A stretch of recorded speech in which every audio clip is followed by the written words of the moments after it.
राम का जीवन अत्यंत ही पवित्र और गौरवमयी कार्यों में व्यतीत हुआ था। उन्हें मर्यादा पुरुषोत्तम भी कहा गया है, जिसके कारण हमारी संस्कृति अत्यधिक समृद्ध मानी जाती है। फिर आखिर वो कौन सा कारण बना कि श्री राम जैसे आदर्श पुरुष को भी इस पृथ्वी को छोड़कर जाना पड़ा। पद्म पुराण में वर्णित एक कथा के अनुसार एक बार श्री राम के दरबार में एक वृद्ध संत पधारे थे और प्रभु राम से अकेले में विचार विमर्श करने का मन बताया। ये सुनकर श्री राम ने उनकी इच्छा का मान रखते हुए उन्हें एक बंद कक्ष में लेकर जाते हैं और द्वार पर अपने छोटे भाई लक्ष्मण को खड़ा कर देते हैं, ये कहकर कि यदि किसी ने भी हमारे वार्तालाप में विघ्न डाला तो वे स्वयं उसे दंड देंगे। तब उसके बाद श्री राम उस आए हुए संत से बंद कमरे में जाकर वार्तालाप करने लग जाते हैं और लक्ष्मण बाहर खड़े होकर उनके कहे अनुसार आज्ञा का पालन करते हैं। और कक्ष में अंदर जाते ही उस संत ने यमलोक से भेजे गए काल वेद का रूप धारण कर लिया। उन्हें इसीलिए भेजा गया था ताकि वे श्री राम को ये संदेश दे सकें कि पृथ्वी पर उनका समय अब समाप्त हो गया है। उन्हें इस धरती लोक का त्याग करना होगा और विष्णु लोक लौटना होगा। इस तरह दोनों में ये वार्तालाप हो ही रहा था कि अचानक कक्ष के बाहर ऋषि दुर्वासा आ जाते हैं और श्री राम से मिलने की इच्छा व्यक्त करते हैं, परंतु लक्ष्मण ने अपने भैया के कहे अनुसार उन्हें अंदर जाने से रोक दिया।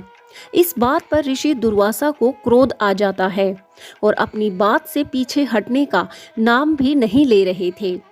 अंत में जब लक्ष्मण नहीं माने तो ऋषि दुर्वासा ने प्रभु राम से लक्ष्मण को दंड दिलवाने का श्राप देने की बात कही। अब लक्ष्मण ने सोचा, यदि नहीं जाऊंगा तो ऋषि दुर्वासा का श्राप सहन करना पड़ेगा और भीतर जाऊंगा तो भैया से दंड मिलेगा। तब लक्ष्मण ने भीतर जाना ही उचित समझा और ये सोचकर वे कक्ष में प्रवेश कर गए। तब श्री राम अपनी दी गई आज्ञा की अवहेलना देखकर आश्चर्य में पड़ गए, इसलिए उन्होंने लक्ष्मण को राज्य से निकल जाने का दंड दे दिया, जो उस समय मृत्यु दंड के समान ही होता था। अब क्योंकि लक्ष्मण के प्राण तो प्रभु राम में बसते थे, इसलिए लक्ष्मण जी ने भी इस पृथ्वी लोक को छोड़ने का निर्णय कर लिया और नदी में प्रवेश कर गए, जहां शेषनाग का अवतार लेकर वे विष्णु लोक लौट गए। अब प्रभु राम लक्ष्मण के बिना नहीं रह पा रहे थे। जैसे लक्ष्मण के प्राण प्रभु राम में थे, ऐसे ही प्रभु राम भी लक्ष्मण के बिना जीवित नहीं रह सकते थे।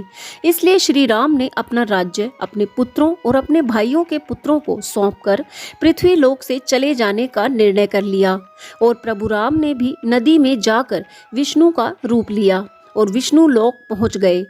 इस तरह प्रभु राम ने अपने मानव स्वरूप को त्याग कर अपने दिव्य रूप को ग्रहण किया और बैकुंठ धाम लौट गए थे।